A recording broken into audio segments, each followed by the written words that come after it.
Hey everybody, Ark Nova here. And Focus Heal. And we're gonna try something a little different. It's time for a weekly anime podcast slash review. Anime's been getting crazier and crazier by the season, and Date A Live 5 just finished up a few weeks ago after a 2-year hiatus between Date A Live 4. And we finally got around to finishing that. So, it's time for us to talk about it. For those of you who don't know, Date A Live is a pseudo-harem, pseudo-romance, action-adventure kind of anime centered around the main character, Shido, who has the power to seal spirits with love. He has to have immense amounts of game, which he doesn't. That's why he has to get help from a crew led by his little sister. And as he's taking these spirits out on dates, he gets all these different kind of visual novel options read to him. Like, they get displayed for the crew of the ship, and they have to vote and choose, and it gets pretty weird. So, season 1 is pretty unassuming. It kind of leans into the concept. It introduces a few of the girls, also known as spirits. Sets the stage. The spirits appear via these space quakes that are basically like, they kind of almost just dimensionally eat a portion of the planet whenever they happen, and they typically happen when a full-blown spirit appears. So, season 1, kind of unassuming, it introduces the whole concept. Shido and his little sister, Kotori, who is, again, the head of the organization Ratatosk. So, without further ado, we will throw it over to my lovely co-host to get her thoughts on what we saw in season 1, and we'll introduce some characters bit by bit. That's you. That's you. That is. Gotta talk now. You gotta talk now. I'm sorry, I'm trying to think of what I wanted to say because I did not have a lot of time to prep for this. So, just to kind of go over a little bit from what I can even remember from season 1, we obviously meet our first spirit, Toka. Toka. Well, Also, we name her Toka. Yeah, her code name is Princess. She is the third from the left here. Also, credit to Excalibur on DeviantArt, an Italian artist who put this all together, because I couldn't find any good official pictures and artwork of the characters. So it's watermarked over there in the upper right, just right above Muku / Zodiac on the right, third from the right. Excalibur's watermark is up there, so credit to them where credit is due. This is actually an incredibly nice picture. I like it a lot. But the first spirit we meet is Yatogami Toka. Over there on the far left, and then over to the right by 2. Aptly named Princess. So, let's talk about her personality. So, it's kind of hard to see it from this photo, but they essentially, what I think is funny about Toka is, and I guess they kind of do this for all the spirits, but I don't know why, I just think it's funny for Toka in particular. They make her look so badass because she's basically just wielding this giant ass sword that is fucking cool, and yet her primary motivation is food.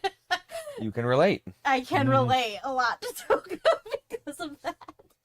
And I don't know. I think Toka, I don't know why, but I love all the foodie characters. Especially not just Toka, but also in Everything. Everything. Just everything. Literally everything. But that was just I wish I had a little bit more time because I was looking through and clipping pictures, but if you search for them in Google, there's plenty of her like stuffing her face, looking forward to like her date with Shido, who which just turns into her eating food. And how he can afford it as a broke ass jobless high school student with no parents is crazy. Well, it's actually like some of that he is like affording, but some of that is also sponsored by our little sister and her team. Which, how the fuck is she getting money for this? I don't know. Again, because no parents. Yeah. I don't know. But either way, I love Toka so much. I think like her. You can keep going. You can keep going. Oh no. Okay. Yeah. I'm just trying to bring up a better picture for us. Oh, okay. So we can have a more enhanced visual. Cause yeah, I what is it? What was I wanting to say? I don't know. Also, just to kind of speak on like the show as a whole, like I kind of do like I don't know why, but it took me a minute to appreciate it, because then as I was going through trying to read at least some of the synopses for the show, I'm kind of realizing, oh, like it's kind of more like a dating sim, and they make it fun by having his sister's team choose the options that he chooses for the dates for these spirits, and it makes it like really playful and really fun. Because my guy has a Riz level of no. Yeah, he starts off really bad. And he ends pretty bad too. Yeah, I mean, yeah, like my guy's got a Riz level of fucking 0. And like it's really funny because later in this series, like he gets like there ends up kind of being not really like I guess kind of like a rival, as much as you can call him one, but who? Well, it's the ultimate bad guy at the end. Oh yeah, Westcott. Yeah. I thought you were thinking rival as his other self. No. Which we'll get to. we'll get to. But yeah, no, like more like Westcott, because it's like it just the last like season like of the show. Well, at least season 5 of the show. Which is the last season. Oh yeah, that's right. It's done. It's done. I don't know why. I think there's always just gonna be more, but I want more. It's a good shit. But yeah, so like with Westcott at the end, it's just really funny because it's like they make him look so cool, and our protagonist is still just a dweeb. And I'm glad they kind of kept it that way. Like I'm glad that because they enhanced the look of what the show looks like later with a bunch of CGI effects and stuff. Not everybody's a fan of, but I don't think it's too bad. Especially since if you've watched RWBY, you're kind of used to that jarring switch in styles. But it's not too bad. I would prefer if it didn't do that, but I'm okay with it. Yeah, I'm not really. I'm not quite sure why they would have decided to do that either. I don't know if they were trying to save money or what, but I don't even think that those models would save money, because either way, I think no matter what you're doing, whether it's animation or making the models and rigging them, it can still be some work. But yeah, I'm kind of glad that despite that, they didn't try to not like overhaul his character, but tried to make him look more appealing, I guess. Like I'm glad they kept him how he was. Like I'm glad they didn't make too many changes. So there are several factions at play here. There's the spirits, which are on screen right now. There is Shido and Ratatosk, head by, again, his little sister, who are trying to save the spirits. But then, as she was talking about, there's a character called Isaac Westcott, who is head of a company called DEM, and he funds a specialized force called the AST, the Anti-Spiritual Takedown Unit, or something along those lines, whose whole sole mission is to kill the spirits to stop the spacequakes. But there's more to it than meets the eye, as we'll get into later. So, after we meet Toka and go through some shenanigans, our next spirit is Yoshino, who is 3 to the right of Toka, the first blue starting from the left, in between the red and the yellow. And Focus hates her because of our first meeting. So she's an incredibly shy young girl who can only speak through her puppet. I can kind of relate when you're completely withdrawn like that. And we spend time with her, you know, our boys got to rizz her up, try and make her fall in love with him. Somebody steals her puppet, it gets lost, and so she goes into complete meltdown mode. And when we do find it, Toka, actually, who got jealous of us spending time with her, confronts her, and she just gives Toka the verbal thrashing of a lifetime, effectively saying that Shido only kissed her because he had to, and that Shido likes Yoshino way more, and Focus just hates her for that, hates her for that thrashing, but I think she's great. So, Toka uses a big old sword from Sandalphon, and Yoshino uses ice power so she can turn her puppet into a giant frost, like, wolf demon thing. That can fly. Yeah, so Toka's angel is Sandalphon, and Yoshino's angel, I think, is Zadkiel? Zadkiel? Something like that? I think Zadkiel. Because Zafkiel's Kurumi's, which we'll talk about later.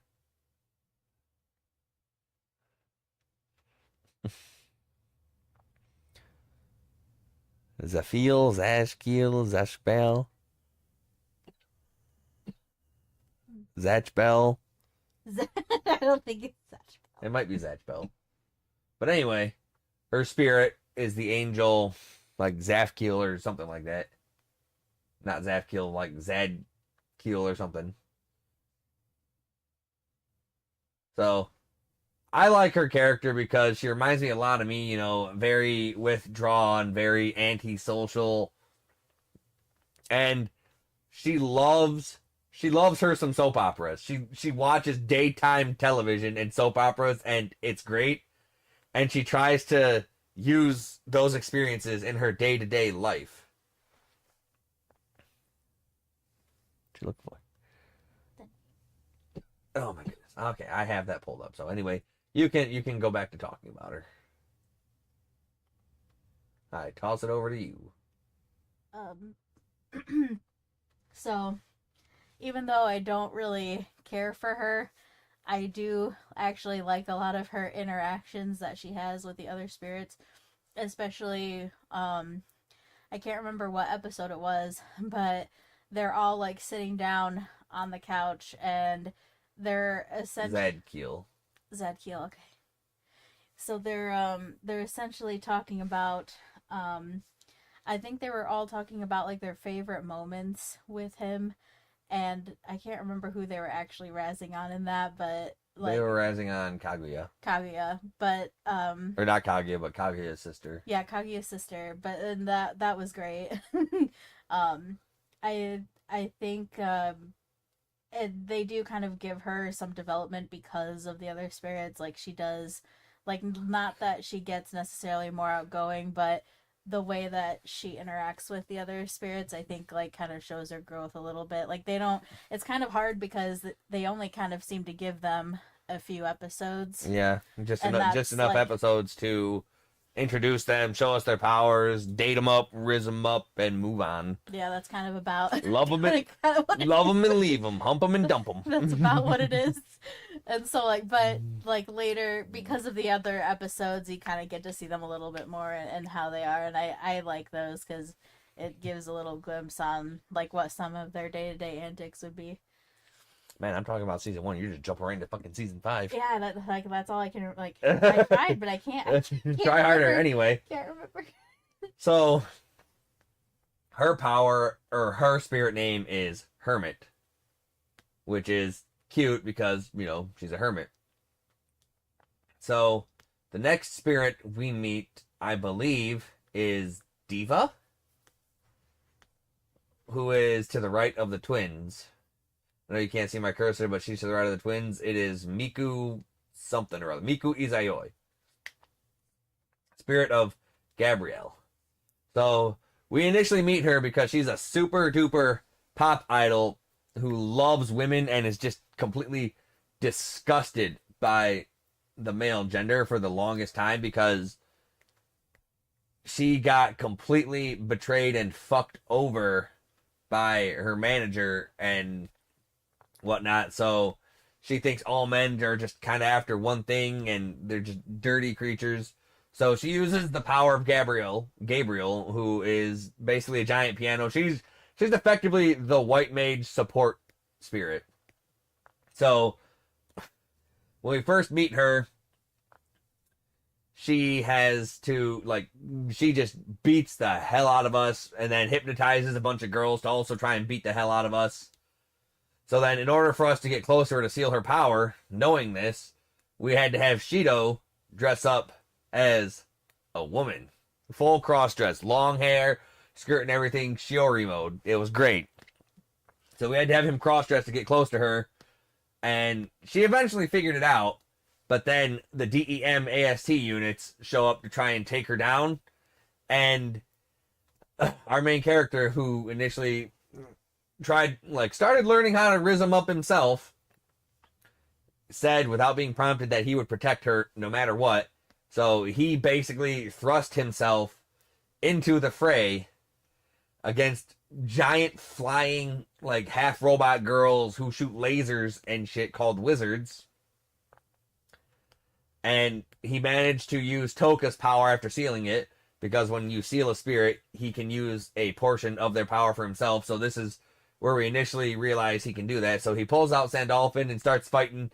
It's the first time we actually get to see the main character be a little bit of a badass, a little bit not completely useless, other than, rizzing up the ladies and failing to rizz up the ladies, and just a whole lot of pseudo slice of life antics. And it was because of that she found out she could trust him, and we were able to finally seal Diva. Her power, I think, is pretty cool, and she is able to use it to influence the people around her, which is part of basically how I would assume she managed to get so popular. Like her well, before she got her power, she was a good singer. Yeah, but I don't know. I think, like, her abilities and what she can do with them just kind of enhanced it. And when you watch the episode, they also allude to that. But I do think her powers and her abilities are pretty cool. Alright, so let me pull my fucking thing back up. Where is Origami? Is she on here? Okay. So, a character we neglected to mention, because even though she was super early on, is Tobichi Origami, the girl over there in the orange. Not initially a spirit, but also kind of a spirit. We'll get into that later. She is Shido's actual official, quote-unquote official, girlfriend. And she is the horniest motherfucker you've ever seen. She just wants to jump all of his bones all of the time. Completely jealous of the spirits. And also, she is secretly, but not too secretly, part of the AST. So she is actively working against us to try and kill our friends, because she's been brainwashed by the DEM, basically saying, yes, all spirits are bad. When they show up, the space quakes happen, and this is just for the best. So, despite, knowing Toka and Yoshino without figuring out they were spirits initially and becoming their friends, she actually turns on them and tries to kill them despite listening to reason. And, I just don't like her as a character. She's just... It almost feels like they just had to throw her in there just to be horny.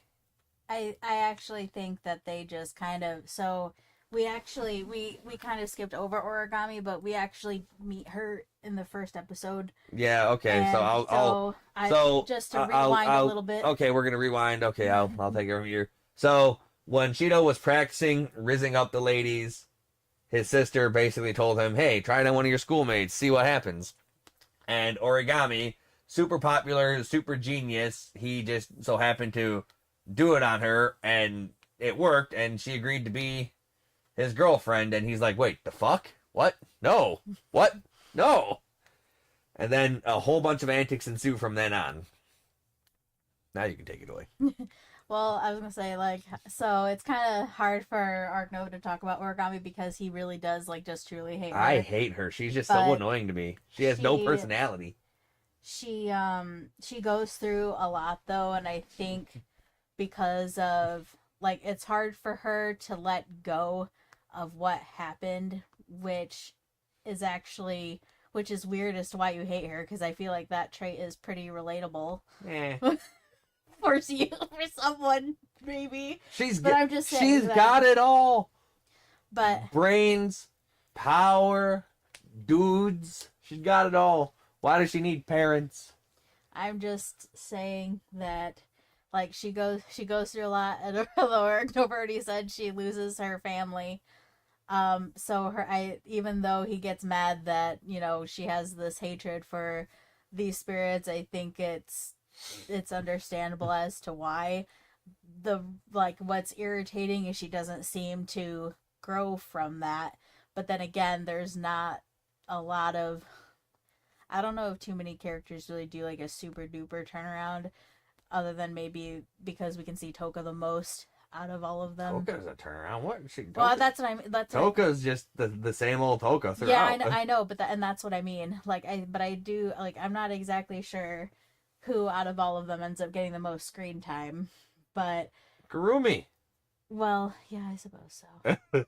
But well, I don't know about either, but Yeah, she's effectively the true partner. Like she's effectively the whole reason the story is trying to progress the way it is near yeah, the end. That's true, I guess. But I mean, I don't know. I feel like I wish they kind of would have done a little bit more. Well, There's it's kind of hard, limited space. that too, and but yeah, like I don't really like Origami either, but I can understand where she comes from a little bit, and like it's hard to try to force a change if you're trying to forgive these things, and they're like I'm sure to her they are things, even though you know they call them spirits, but like for her to try to forgive that and then try to move on to be like okay, well, I can't do anything about what happened, and you know I just have to try to accept it. She doesn't really get a chance to have that. She kind of does, but we'll get on. We'll get on. So after we meet Diva, we meet the twins, the Yamai sisters, Yuzuru and Kaguya, who each have one half of Raphael. And we meet them because they're just making hella like hurricanes and tornadoes and just rampant natural disasters because they're trying to fight each other, trying to determine who's the true spirit and who's the imposter and who's the rightful heir to Raphael. So basically, they get into a riz off with each other to try and riz up the main character and not the other way around, which is kind of funny. Kaguya is very like cold sounding and calculating and just smart and unfeeling, and Yuzuru, and I might have this backwards, so whatever, but one of them is very like cold and calculating. Well, not cold, but like very monotone, very robotic and stoic, very just calculating and logical and factual like me. And the other one is very just outgoing and fun and goofy and just actually enjoys life. So we meet them. One of them uses a sick ass chain whip, and the other one uses a giant ass lance. They each have one half of a wing, which is pretty sweet.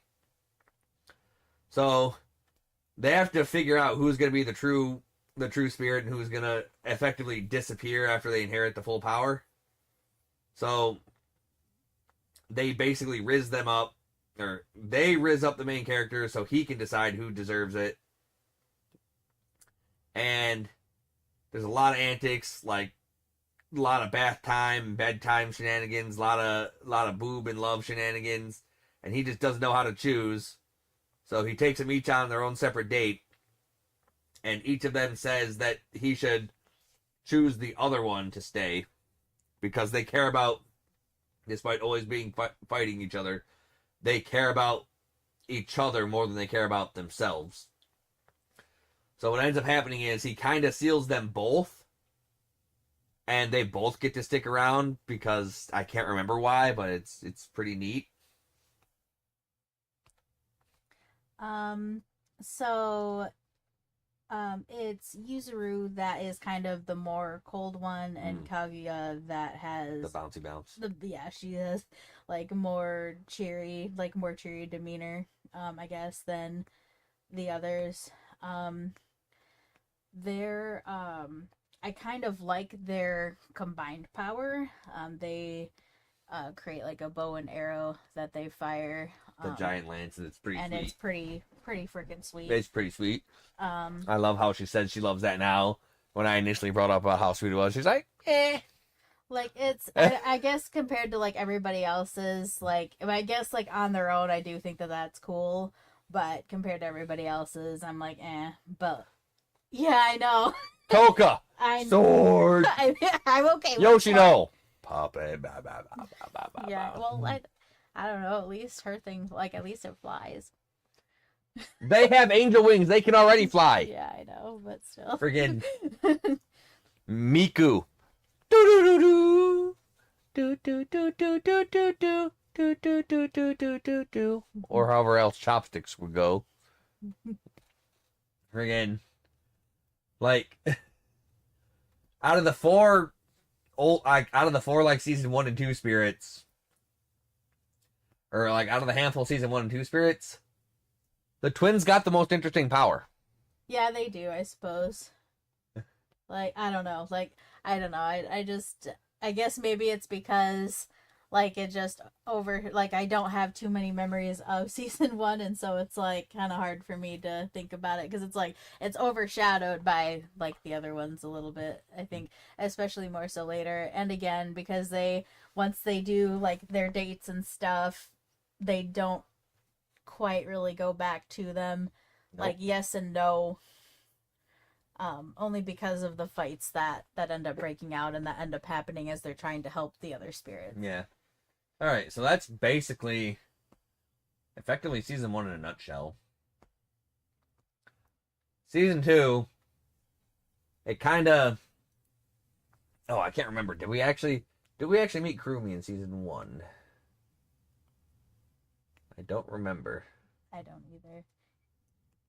But anyway, so that's effectively season 1 in a nutshell. Season 2 is kind of more of the same, but we kind of get a lot more backstory of everything.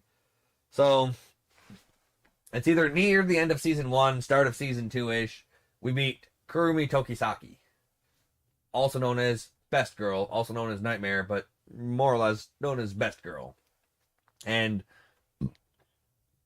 in my opinion, obviously the fucking most important spirit in the show, save for the actual final one, which we will talk about when the need rises. But Kurumi is pretty sweet. She's like one of the she's actually the like first spirit, like the first, like the oldest spirit, and thus she has like one of the best powers. She uses guns, but these guns have 12 different bullets that can control time and various other things, such as like rewinding wounds. She can make clones of herself. She can send her consciousness into the future, send her consciousness into the past.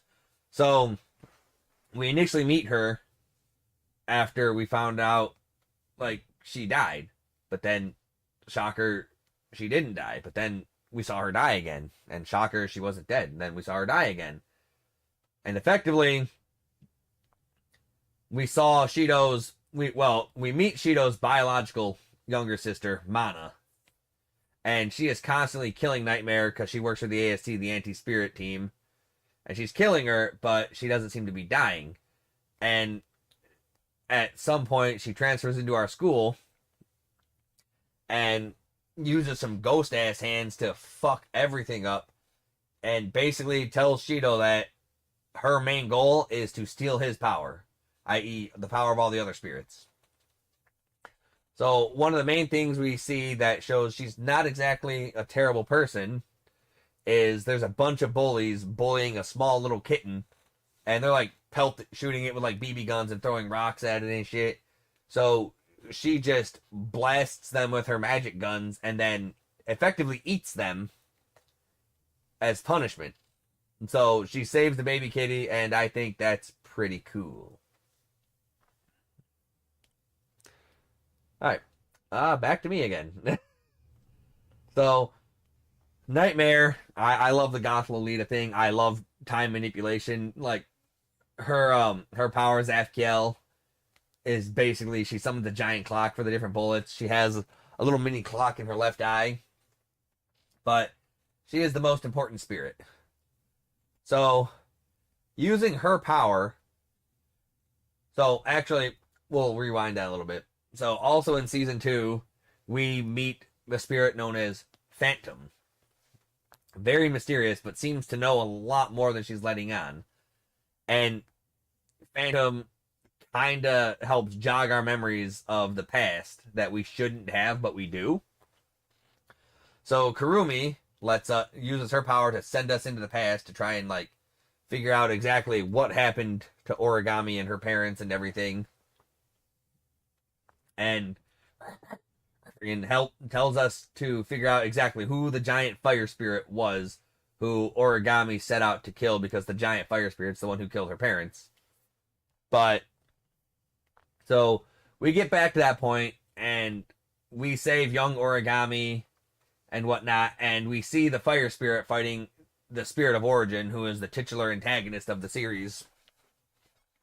And she's just going on a rampage, can't control her destructive impulses, and just blazes and explosions all around, and just so happened to hit Origami's house, or so we thought.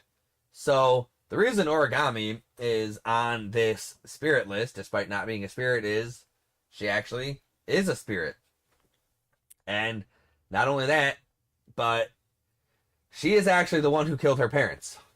And she sees that. And that drives her insane. So the Spirit of Origin gave Origami the power to fight the Flame Spirit, which was her life's goal all along. And she gave her the power of Brunhild.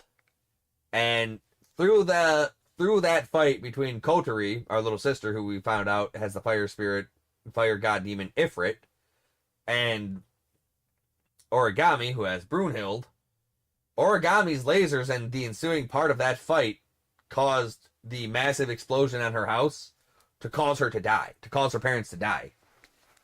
So, through that, we get, like, she gets fractured memories and not really understanding what happened, but she sees that she's the one who killed her parents, and she kind of has, like, a mental breakdown, a mental split, because we kind of did that, and did we actually save her parents during that?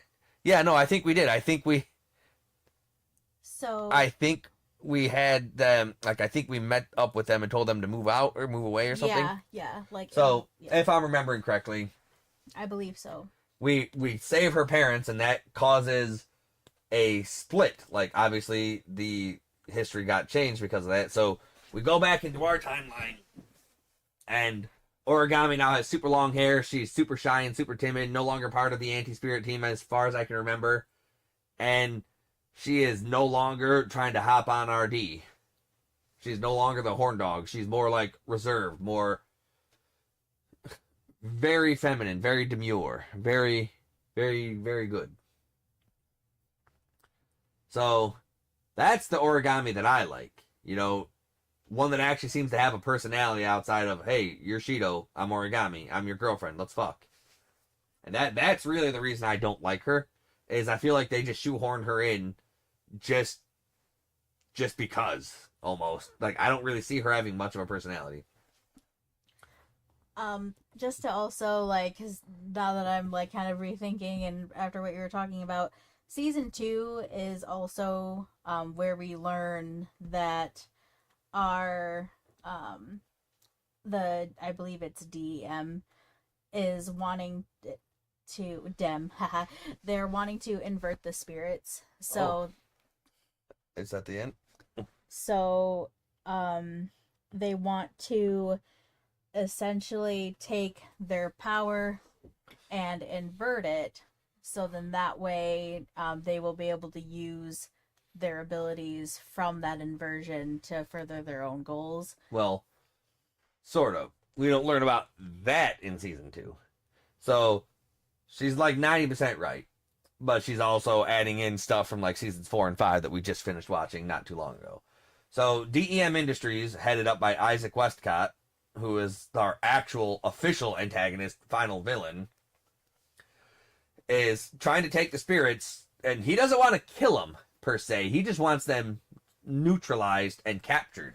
And then he subjects them to all kinds of inhumane torture to push their emotions to the breaking point. So in order for Shido to seal their power, their happiness has to be at like a maximum level through their date and through their feelings for him. And that's nice, that keeps them happy, keeps them normal. But the spirits can also invert if their happiness and emotional state effectively break down and fracture to the point where they're like huge depression, pessimism hole. And an inversion is basically them going from being like spirits, quote unquote, with the angel power to having more like a darker demonic power, the opposite side of a coin. So instead of having angel powers and like Sandalphon and stuff, they get like darker demon powers and they start going with that. So the first one to invert is Toka. She gets captured and Shido tries to save her from DEM Industries. And the torture wasn't working, so what Isaac decided to do is kill Shido in front of her. And he does, and Shido dies, and that sends Toka into... Well, Shido supposedly dies, and that sends Toka into a complete mental breakdown rampage to where she inverts. And upon inversion, we see that's what Isaac's goal was all along, not the actual neutralization, but the inversion of spirits.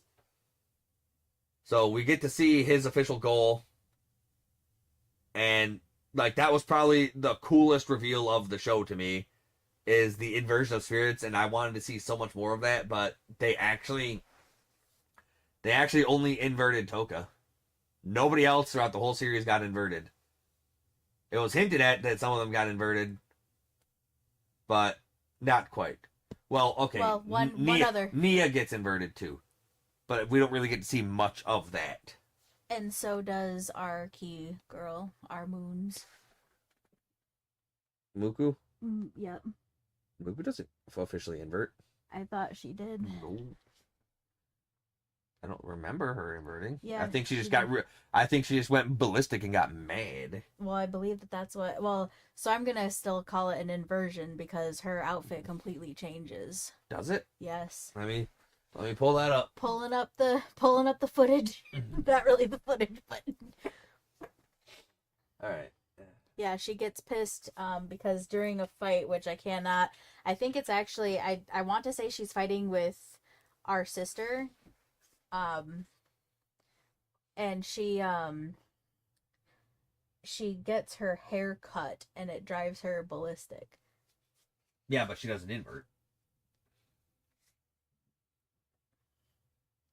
Like, she doesn't, like, there's literally... Let me pull it up. There's literally nothing about her that inverted. I literally Googled it, and the only person that there's any inversion of is Toka. At least in the show. Give me just 1 second. Well. Alright, let me see. We're gonna pull up. Food prices are just... Oh, that's not true.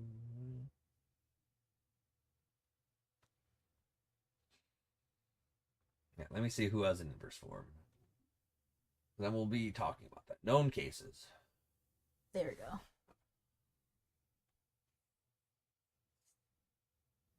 That's not inverted. That's just her changing her outfit and getting pissed. Inverted means they use completely different powers and they don't even call upon their same angel. Like she still uses the power of Michael. I see. I thought that would have been an inversion, but I guess Known users: Yatogami Toka, Origami Tobichi. Let me see. Inverse form. Okay, so Origami actually inverses. How did I forget that? She looks so cool inverted. She does, yeah. She gets a double form.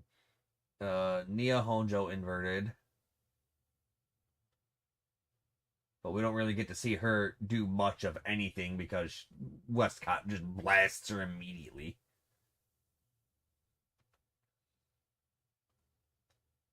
Come on, go back. Oh, Mukuro Hoshimiya.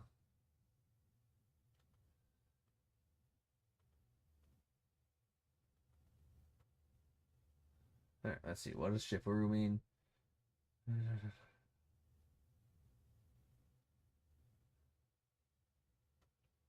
Alright, so she gets a different form, but not.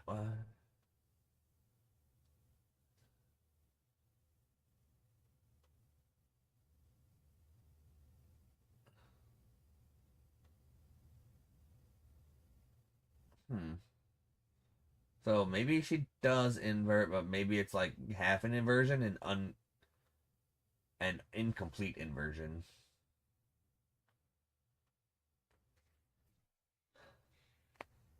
Go back, come on. The Yamai twins, do they invert?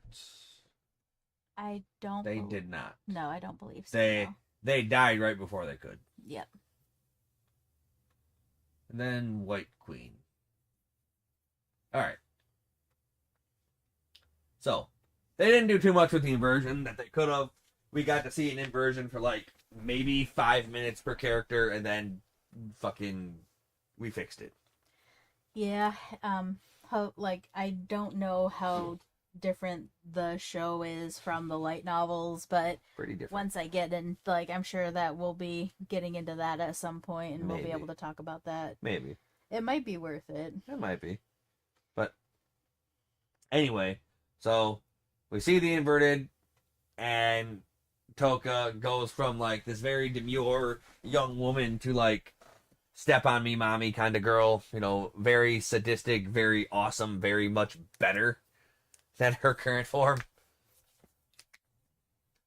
So after that, the next spirit we meet is, it would be, so we did Kurumi. So next we meet Natsumi Kyono, the green chick on the right with the witch's hat, known as Wizard, I think. I can't. Witch, known as Witch. And we see her, and she's like this big, tall, voluptuous woman with all these cool powers and shit. But then we actually see that's an illusion, and she's actually a very self-conscious, small, like very small, non-curvy lolly. And in seeing that, she basically thrusts all of us into like this weird little Halloweeny book story maze puzzle riddles. And she's effectively disappearing all of our friends if Shido can't solve the riddles and figure out which one of the people in his life is actually her, because she is assuming the form of somebody in his life. So it became like a pseudo mini murder mystery novel, and I thought that was really cool. And her power is Haniel, who has like all kinds of her magic. She can make like donuts and shit rain from the sky and turn missiles into carrots and just transfiguration, transmogrification. And she can just basically, it's like transformative magic with some flair, and it's pretty cool.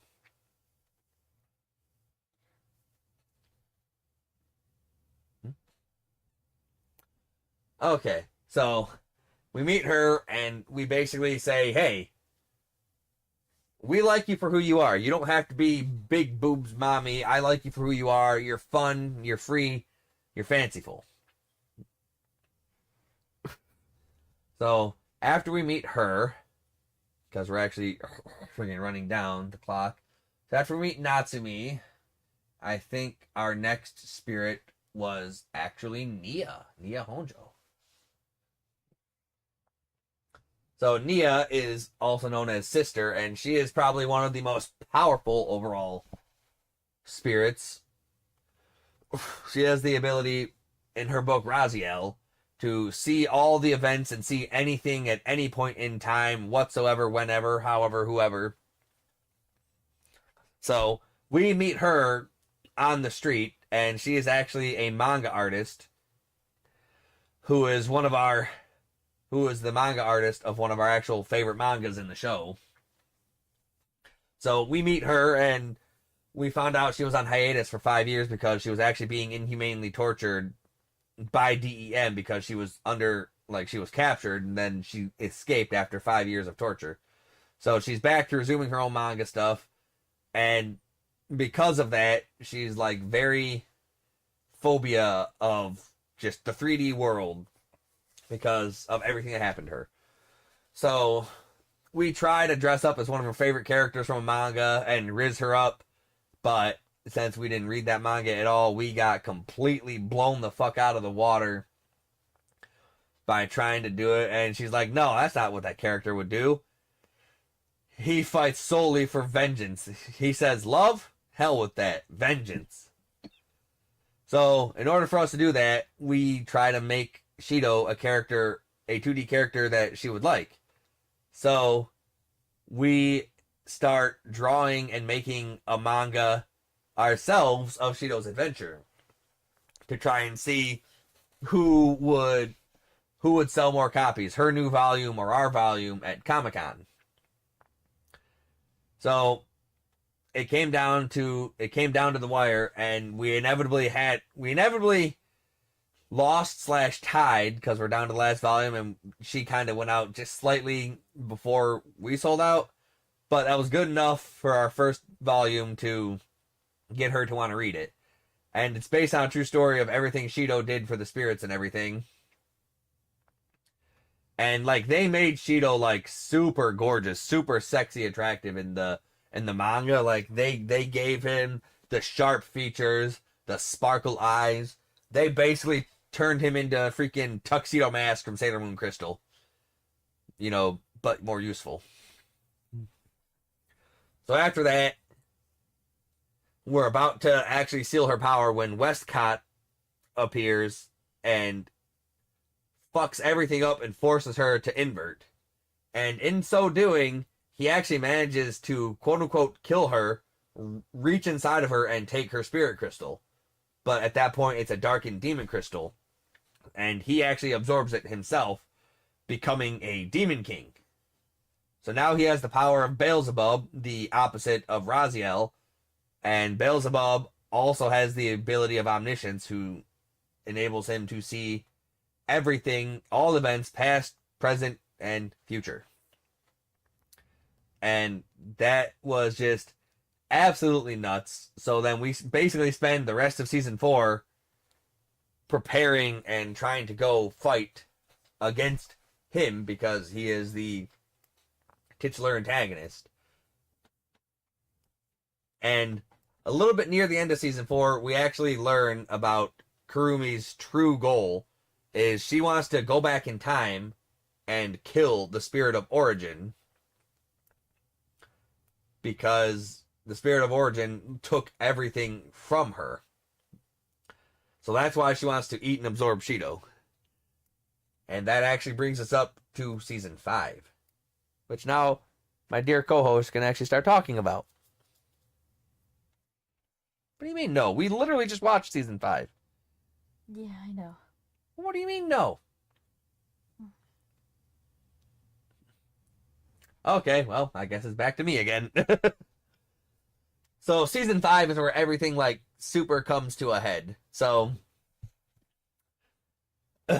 Westcott with his newfound powers is super gunning for Shido's head now. And because he's doing that, we have to prepare and prepare and prepare. So they go on a full-on assault, which gets stopped by Mana, our little sister, who Kurumi actually told about the fight going on because she actually had to save Shido's life 204 different times in different pasts because he kept dying and dying and dying. Him and Kurumi have an ongoing bet to try and see if A, she'll make Shido fall in love with her and willingly get devoured by her so she can go kill the Spirit of Origin, or B, she'll fall in love with him and be allowed to seal her powers. After learning about all of that going on, we once again meet Phantom, also known as the Spirit of Origin, also known as Reine, a character we've been with since season 1, who is basically our analyst on the ship Ratatosk. And who is also was also responsible with helping with a couple of obtaining the other spirits the because of dates. her expertise. She's essentially she's able to help more, I guess, than our sister. There's a couple missions where we're trying to seal the spirits, but we fail, and so she then comes on board to help us do the thing. Basically. Which is, getting them sealed. So, it's revealed that she is a spirit. She's the Spirit of Origin, the one responsible for everything. So, she is Kurumi's enemy / our enemy. So, our whole goal is not only to fight DEM, but also fight her. And the big reason is Shido isn't Shido. Shido is actually a reborn version of Shin, who is the name Reine always called Shido by. And we just kind of thought it was like a little cute thing since she's always tired and she really just doesn't care to learn his full name. No. So, Shido used to be Shin Takamiya before he was reborn and adopted with Mana, and they found the Spirit of Origin, Mio, in the street, and they took her in and adopted her as their sister.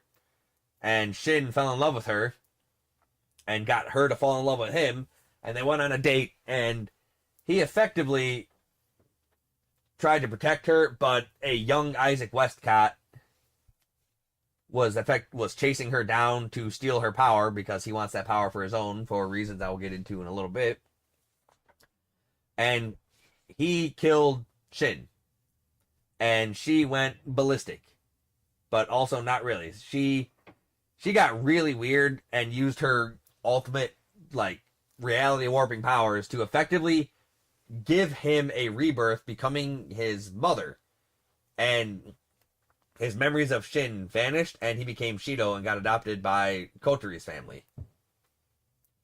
So her whole thing, the Spirit of Origin, the reason Kurumi wants to kill Spirit of Origin is because all of the spirits used to be humans. And the Spirit of Origin was giving people the crystals to force them to become actual spirits, but 99% of the time they went berserk, and she gave Kurumi power to fight these demonic entities because Kurumi always had this sense of justice and warm heart to save people. So she had all these powers and she was capable of killing these demonic entities. But these demonic entities were actually humans. So she was effectively killing humans, and one of the humans she killed was her best friend. So she wants to go back in time and kill the Spirit of Origin with all the power that she would be gaining to make that not happen. So we have to fight the Spirit of Origin, who is in 2 parts. Reine, and then Phantom, who lived inside of... Or Phantom, which is Reine, and then the actual Spirit of Origin, Mio, who lived inside Kurumi. They combine to make one ridiculously super powerful Giga Spirit, who is literally just broken as shit and can do all the things. So she actually kills everybody, literally everybody, and takes all their powers so she can finally make Shido immortal. And after she does that, Kurumi shows up because we gave her, or she showed up to try and fight with all the power, then she just got completely wiped out. But her whole purpose with that is to show that Shido can send his mind through time. So a big battle ensued. Isaac Westcott, we killed him. And then we tried to take her down and she killed everybody. So we sent our brain back in time to basically try and make a strategy to put a stop to this. And it worked. It worked pretty well, even though Reine and Mio kind of caught wise to it. So we failed on that front, but then we also failed because through the power of Beelzebub, Westcott actually saw that alternate timeline where he died and decided to take better measures to actually steal the power away from her and like fully unleash it. Because Westcott is a very sociopathic individual. His whole his mother died and he was elated and delighted by that. And then his whole village burned down because they were a village of actual mages that could wield magic and they were persecuted against. And so he just went on a vengeance rampage and he actually summoned and gave birth to the Spirit of Origin to try and steal her power. So he effectively steals her power and makes like this dark world tree, and his power and Mio's power then clash together and it kind of warps reality around it, and we do manage to kill him, but that makes all the spirit power disappear. But, you know, the spirits don't actually disappear. So, like, Date Alive was one hell of a wild ride that took a very big turn into territory I was not ready for. Especially coming from like dating sim, like when you're just kind of thinking like, oh, okay, we're just doing this and sealing like the spirits and that way they don't go berserk and kill the planet, all the way to like, oh, it's like alternate timeline, Alternate universe. alternate universe. Angels that can turn into demon gods. And dudes that can turn into gods and die. And dudes that can turn into females. And females that can turn into dudes. And it's just... It went from, like, dating sim to, like, this weird supernatural to supernatural space battles. Oh, we actually completely skipped over Muku. Yeah. So, after we meet Nia, in Season 5, we meet our final official spirit, Muku. Also known as Zodiac. And we see her in space, and she has, like, the most ridiculous fucking power. Like, she can open wormholes and space gates and seal people's powers and shit. And she actually locked away her own emotions because she got hurt by her adopted family. She was really super clingy and close to him because they saved her from loneliness. So she got really jealous because her older sister was talking with her friends and ignoring her. So she went through and she locked all of their memories, effectively making them forget all about them so they would only see her and spend time with her. And they basically berated her and kicked her out and this, that, and the other. So she locked her own heart. And when Shido showed up to riz her up and stuff, to try and get her to unlock her heart, he successfully did it, but then she got super jealous about everybody else around him, and so she made everybody forget about him again. Or she made everybody forget about him now. So we had to basically go back and figure out why she did it, how to get her to undo it, or us try to undo it. And that's when she went berserk because we were fighting with her and some inverse people, and the alternate timeline origami apparently somehow came back into play. But, so, I get, that was much less a review and more like an overview, so now let's actually review it.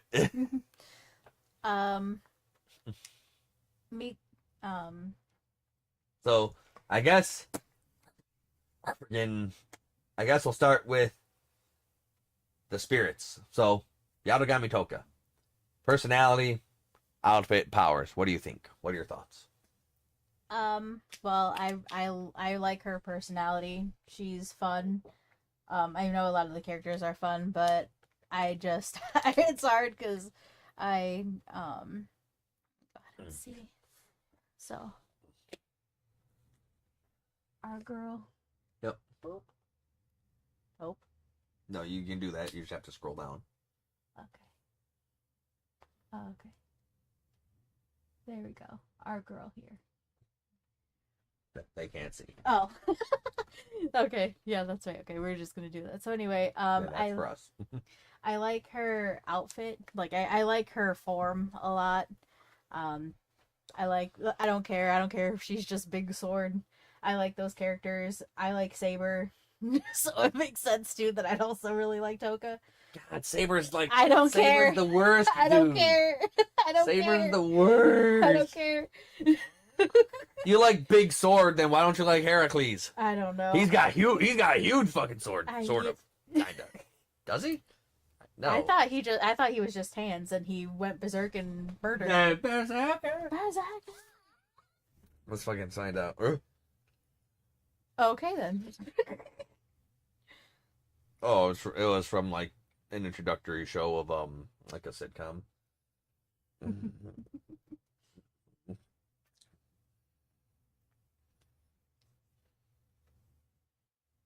I guess. No, he got a big sword.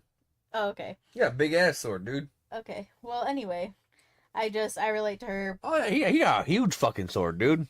Mm, Yeah, he will Huh. fucking barbecue with that thing. There's got no fire whatsoever. just do not remember.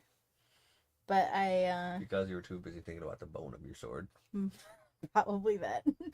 Anyway, this is not a review of Fate Stay Night. This is a review of Date Alive. Yeah. So I like her. I like the colors that they have. Like, because despite the fact that she's like they make her a knight and she has like a badass sword, the colors that they use for her outfits are really soft. So I kind of like that. Mhm. I'm a fan of that. I like how floofy it is, and It I is like floofy. I like her bow. Her bow's great. I like her bust. Her bust is pretty good. Yeah. Not as great as others, but it's pretty good. I like how it's. Even though I was just ragging on Saber, I like how it's kind of like Saber's, but like more feminine. Yeah, yeah. It's armor, but it's like it's pretty. The skirt has more floosh to it. Yeah, yeah. All right. Our next girl was Yoshino.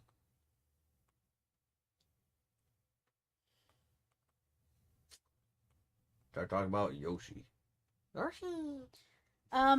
So even though I don't really care too much for like her personality, I think that her outfit is cute. Mm-hmm. I do like I like the fact that her hood is the bunny ears. It's really I think it's adorable. I think her primary outfit that she's in most of the time is so cute. Man, how'd this go from a Date Alive review to teaching focus about animals? That is definitely a fucking frog. Oh no, I thought she had a bunny. I thought it was a bunny. I'm talking. Oh.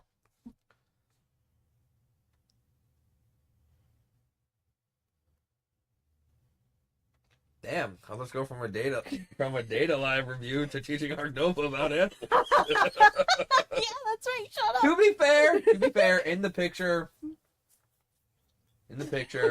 that does look like the fucking frog eyes. Like, what kind of green fucking bunnies have you seen? I haven't, but that's what I don't know. It's still cute. Like her outfit's cute. I like that her spirit is like super big, fluffy, and she can fly on it. Like I like that. I like Yoshino a lot. She's just a fun character. Like, she's very innocent. Oh yeah, yeah. I get yeah. Well, I mean, like isn't she when she can like I'm sure she has to be the youngest. Yeah, absolutely. So So she's very innocent. Like, compared to everyone else, yeah. she doesn't know the ways of the Riz, but she's trying to learn the ways of the Riz Oh yeah. by I watching the fucking soap operas and stuff. Well, that and like also so later on it gets to the point where even like little sister needs help with these dates, and so the spirits like start also Like putting in getting their input Yeah. on the options that you should choose, because it is literally like a dating sim. They Yeah. have A like visual novel. yeah, they have his. So he's there at the date, and then they have his options on the screen. They literally vote for the options of what they think will work, and it's pretty good. All right. Friggin' Origami. I think I've said my spiel on her. Like, I don't like her personality. Her powers are cool, and her outfit's pretty neat. Like, her spirit outfit's pretty neat. But personality just doesn't do it for me. Like, I think she's so annoying. I think I like I don't I like her. I like her spirit form too. The like this essentially like her swords that she Turns into laser cannons. turns into laser cannons is pretty freaking dope. I don't know. I don't mind her design. I like her double form too. Yeah. I like that she kind of gets to, even though like the second one isn't really her. I think isn't it like her second form? I think is basically alternate universe her. Oh, her second form is her inverse form. Oh, the double form is. Yeah, that's her Oh inverse no, form. no. Oh man, no. I thought that was the form that she got because of. No. Okay. So, moving along, we'll talk about Kotari / Ifrit. Really not much to say. Like, really, really good design. Like, I like the reds. I like... She fights with, like, a giant axe that also turns into, like, this giant ballistic laser cannon of fiery death. And it's pretty sweet. I'd say like personality wise, like I like Toka, but I like Kotari's design, probably like one of the top ones. Like I like it, and yeah, I do like that she wields an axe too. Big weapon, Big smoosh. big smush. The Yamai twins, like, really not much to say. Big chain whip, big spear combined to big bow. They each have a wing. And their outfit is very bondage-esque. Like, it's neat, but I could do without the bondage-esque. Give me more like floofy. He likes all the cute, so anything cutesy, he would like. I don't necessarily mind their outfits, Of but course you don't. it's like but it's also, I don't know. I do kind of wish they added a little bit more to like their outfits. They can tie into how the rest of them look, because like yes, they all are different, but I think the others it's kind of a little bit more of a balance for what they look like. I wish the twins had a little bit more of that. Miku, before Kurumi appeared, was best girl. Like, her outfit, her personality, her design, just 10 out of 10. Just perfect across the board. Like, very feminine. I'm well, okay, 9 out of 10. I don't like the color yellow too much. 9 out of 10. I like her little moon beret. I like her little flowers and stuff on her choker and stuff. Because she is an idol, so like her outfit actually super fits with her.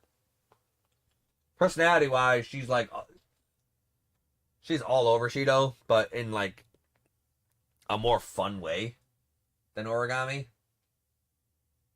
Because she has a more reason to, because he saved her life.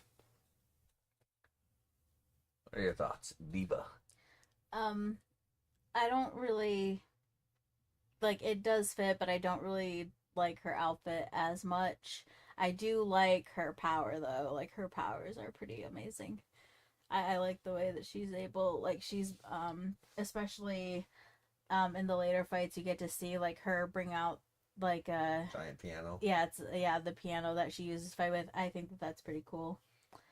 So I don't really care too much for her outfit, but I really like her abilities. And I like her personality too. She's funny.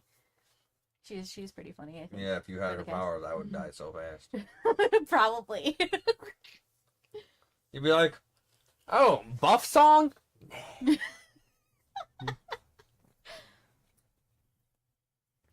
Alright. Natsumi. Fun personality, fun powers, but I'm not a big fan of the outfit. Like, her outfit is like a little miniature witch outfit, which isn't bad per se, but it just doesn't really do it for me. I don't really know what I dislike about it, but it doesn't do it for me. Yeah, I'm not really a big fan of her little witchy outfit. I don't mind her gimmick, because I was trying to think back to it, and was she the one that isekai'd us into that storybook? Sort of. Like, I thought that. No. Oh no, she wasn't. I was gonna say. Wait, I would think. No, I think she. Like, I thought she did. No. That was Isaac. Oh. No, dang. she's the one who basically locked Shido away and then gave him a bunch of photos of all the girls he took and said, "Hey, for every day you don't guess which person in your life I am impersonating, that's right, that I'm that's going right. to disappear one of them." Yep, that's right. Yep, that's what it was. Yeah. I think her outfit's cool. Halloween has always been like my favorite holiday, so Like, it's not bad. I do like It just it. doesn't do it for me. it's cute. All right, like it. Nia Honjo, sister. Love her powers, love her personality, hate her outfit. Don't like it. Don't like the holy robes. Don't like the nun's habit. Don't like it at all. Not a fan. 3 out of 10. 3 out of 10 dress. Yeah, I think that's because for you it lacks the poof. There's nothing. There's nothing to make it fluffy at all. I mean, So I can understand why you wouldn't really care for it. Debatable because Mukuru's outfit is fucking spectacular. 12 out of 10. Yeah. 12 out of 10. Would pop out again. I don't mind her outfit. I love her hair. I love her power. I love her power. I love her hair.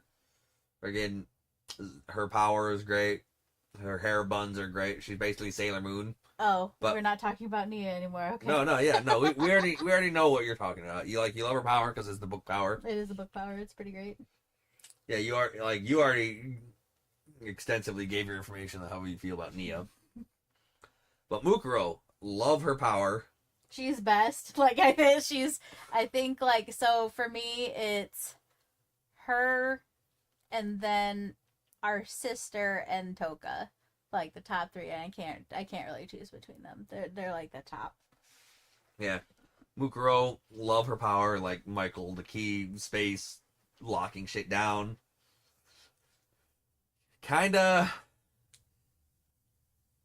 iffy personality, but not too bad. 7 out of 10. 7 out of 10. Reine's power, or Reine / the Spirit of Origin. Like 13 out of 10 power, 2 out of 10 personality, but fucking like 13 out of 10 outfit. Like her outfit when she's in her full spirit form as Mio Takamiya / Spirit of Origin is just like, it's everything. It's just everything. It's just angelic with like white and gold, and she has, for the Saphira, she has the oh my god, she has what is akin to like the lightning drums from fucking Raiden of Japanese mythology, which is really cool, that she stores their Saphira powers in. I don't mind her personality. She essentially couldn't let go of the past, and so that's essentially why everything that happened. So I She wanted to fucking date her son. She gave birth to Shido to turn him into Shin. yeah. She became his mother, essentially. Yeah, that's weird, but I mean, she also she couldn't let it go. She couldn't accept, and she died at the end. She chose to be gone at the end because of that. She couldn't. She decided that she didn't want to move on, and she didn't want to try to. And speaking of parents, my man lived My man lived 2 different goddamn lives. Biological parents and adopted parents. Not a once fucking seen or even fucking mentioned. He has 2 sets of parents. I think You that's- telling me they're both dead? You telling me they both got animated? Come on.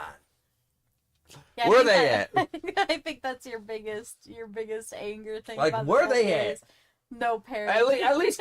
At least tell me, oh yeah, the fucking first spacequake, they're dead. Well, Or fucking, they got hit by a truck and went to a better world. I actually thought that at least for our adopted parents, our sister, I thought did say that they were supposed to be gone for a while. Not that they. I think she did, but it was still too long. Too long for them to be gone. Was it though? I think so. Like, here's the thing. What is anime time? Yeah, like how maybe like 5 months have passed at most in the show. Who knows? Maybe. Anyway, best girl Best Kurumi. girl. Everything 100% infinity out of 10. Personality, powers, outfit, infinity out of 10. Just best. Just friggin' black and orange Halloweeny goth Lolita. Her left eye is a nice yellow clock, not just any fucking little piddly ass lame American clock, but it's got Roman numerals. It's got that cool shit.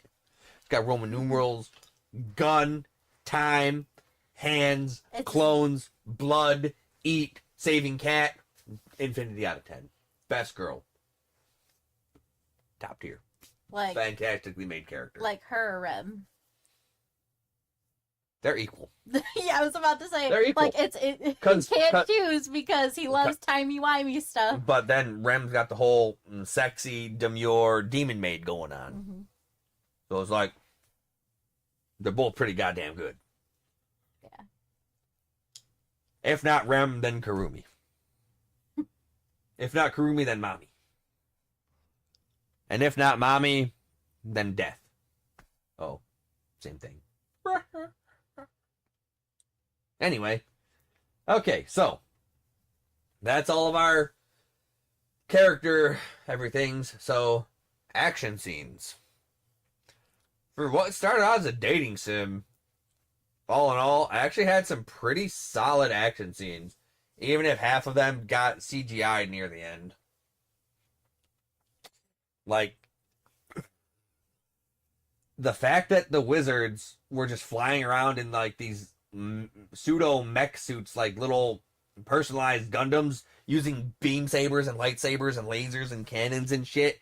Just, for what started out as a dating sim, it actually had some pretty good action scenes. I'd say the action scenes were a solid like 8 out of 10. And also funny, like Shin, I call you Shin. God damn it.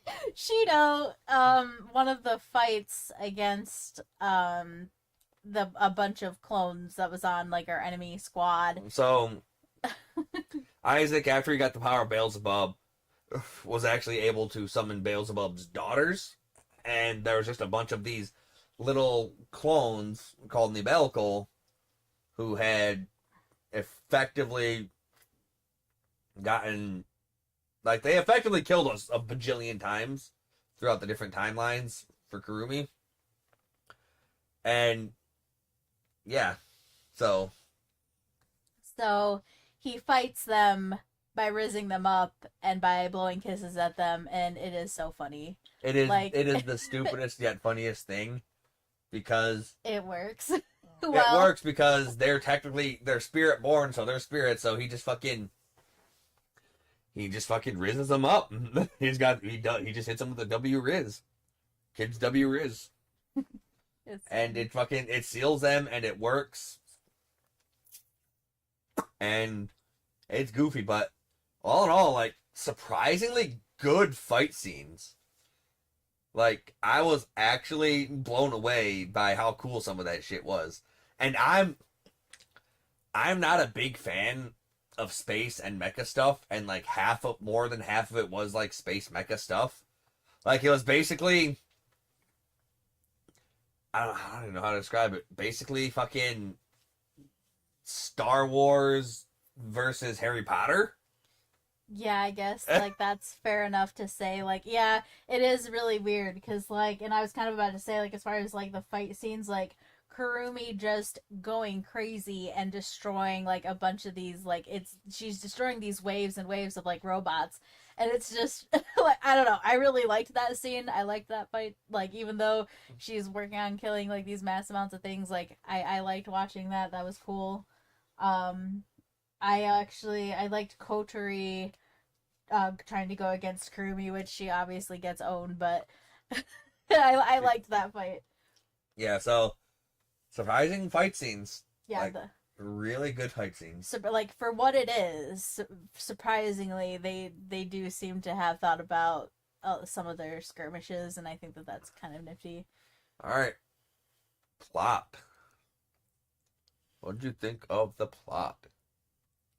I don't know because it went to where I did never even would have imagined that it would have went.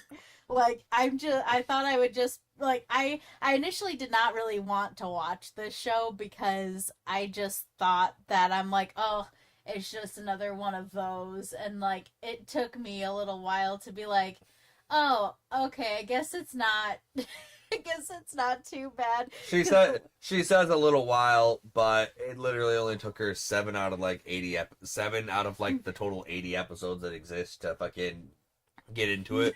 like once they started fighting robots and shit, she's like, "Oh man, all right, I'm here. I'm invested. Let's go."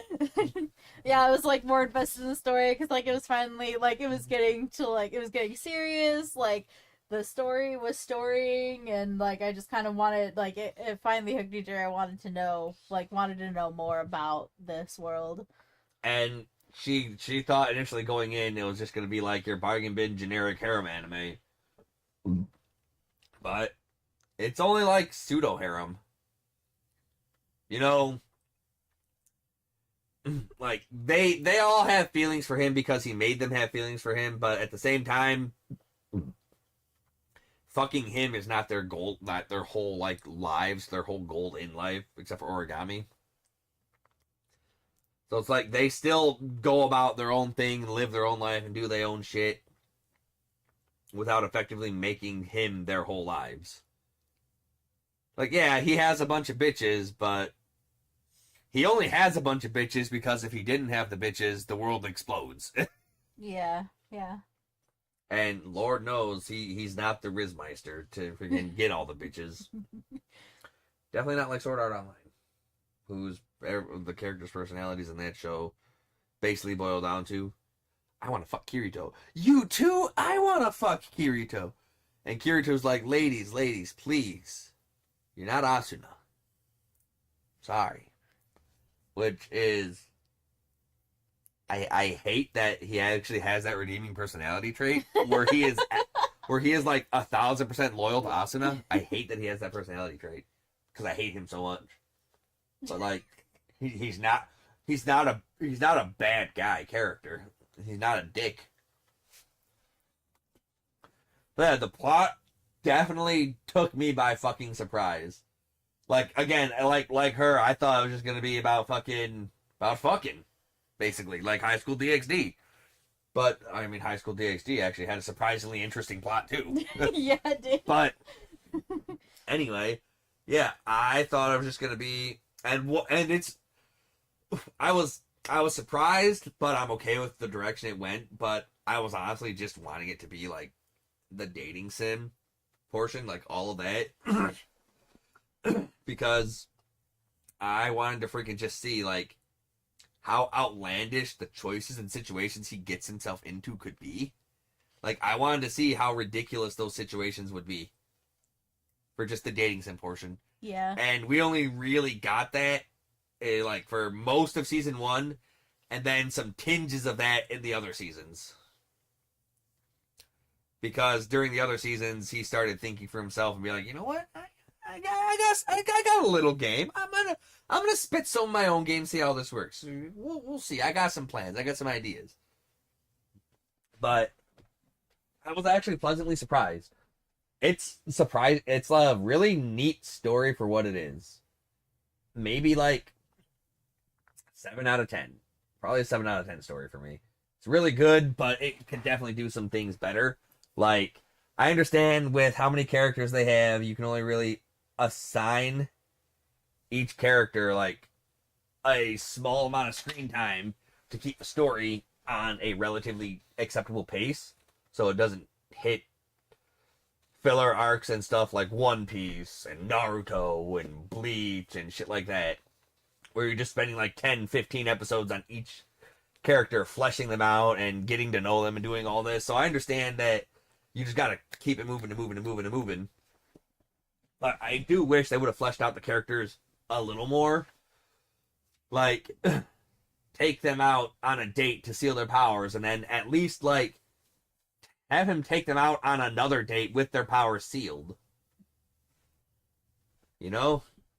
Like, either that or, like, I think it would have been like, they probably, if they had cut their cast down some, they probably could have gotten away with having more of, like, a saga with the inverse. Like, I understand you want more dating sim, so, like, I get that. I also wanted more inverse. Yeah.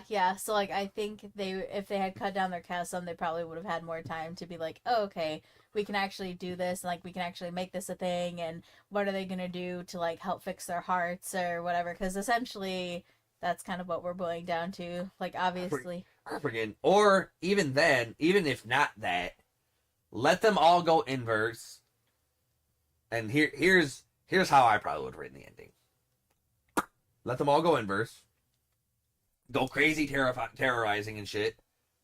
And then let Isaac steal each and every one of their powers. So we could see all of their inverse powers in, like, huge super action. And then, when Mio finally reveals herself the Spirit of Origin, we can have friggin' them do all their shit against, you know, our normal girls, and have that go the same, but then have Shido actually officially be allowed to seal her and take her Spirit of Origin powers and also everybody else's powers, and then have Shido using all those powers of the Spirit of Origin and everything, and fight Westcott with all the powers of, I'll just call it like the Spirit of Void, Spirit of Nothingness, I don't know, Spirit of End, whatever they would want to call it, probably the Spirit of, like, the Void or the Spirit of the End or some shit, or Spirit of Nothingness. But anyway, have those two fight using, he has all the holy powers of the angels and he has all the fucking demonic powers of the Demon Kings, and have those two fight and clash and finish it up. Because that would have been so cool, because, like, the thing is, it ended basically by him, like, making a demonic Yggdrasil and asserting his will over the planet to make a pseudo-reality world, and Mio joins us because of some talk no jutsu stuff in her memories, and she finally comes to terms with Shin's passing and lets herself fall. She uses her power of the angel that can literally render everything to nothingness and everything, and they clash, and that ensuing clash kills both her and Westcott and all spirit energy in the world. And it's like no real fight between the two main antagonists actually happens, and that's a bit of a missed opportunity for me. Like, I feel like give Shido, and you showed him using, like, it showed him using all of these different spirit powers, because Shido, as we learned, is a spirit, and he has the power of, like, regeneration and shit.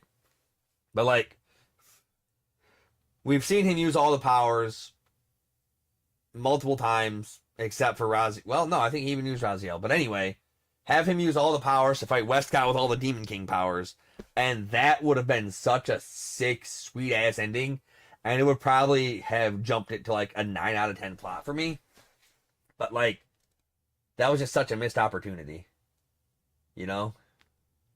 Yeah, like, it's really unfortunate, because I think, like, his coolest thing that he does is use Kurumi's power to go back in time. And, like, it's unfortunate. Like, I kind of agree. I don't know, him flying around with Raphael and then using Sandalphon and Helvenhel, the enhanced big sword, to just start big swording the shit out of people. I think that was pretty cool. Also, him with no fighting prowess whatsoever, finally busting out the sword to save Miku. against all the Bandersnatch. Yeah, That was pretty cool. But yeah, like they don't give him they give him all this power and not And enough opportunity. Like not enough opportunity. well, we got to see him use a lot of it in the last season and a half. He was busting out Gabriel and using the buffs and pulling out the sword, and I think he used some ice. But yeah, they definitely needed to give him more screen time to actually fucking wield these powers willy nilly. And man, I don't think we actually officially got to seal Kotari. I don't think we got to seal Kotari. I could be mistaken, but if we did, then man, let him use the big fucking flame cannon, man. Yeah. And the big axes. Let him just tear shit up. Like basically I basically am gonna akin this to Elden Ring. So many weapons, so many spells, so many builds, not enough bosses. Yeah. Like so many badass weapons that just fall by the wayside. So many badass weapons he doesn't get to use. So many badass spells that he didn't stat into. Faith, Int, Arcane, and all that shit. And he just doesn't get to do anything. But we've been rambling on for an hour and a half. So, final thoughts on it all.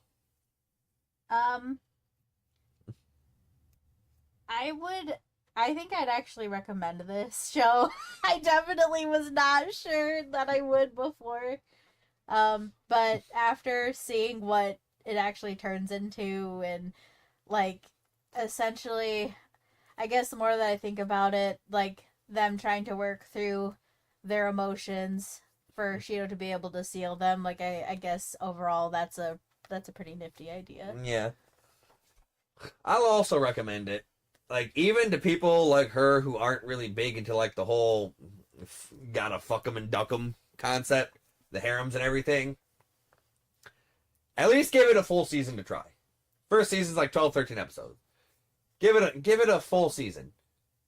I would definitely recommend it. It is super neat and nifty, and the cast, both personality-wise and clothing-wise and power-wise, is incredibly diverse.